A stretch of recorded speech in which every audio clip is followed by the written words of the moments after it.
sagot. Nagpupunta ang mga tao dito. Talagang hindi mga bayaran yan. May mga pumupunta pa, may mga padating pa. Ito, ipapakita ko sa inyo.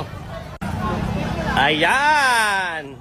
Lagot na si Inday Lustay. Magdalo. Yan. Ito pa.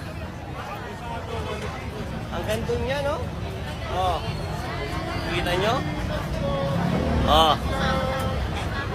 Luya ng luha. Yan. Maraming tao ang gustong ma-impeach itong si Sara. Yan.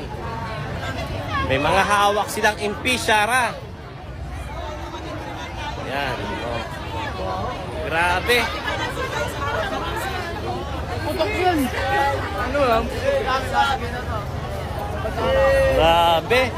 Kahit mga kabataan nandito. Kita nyo.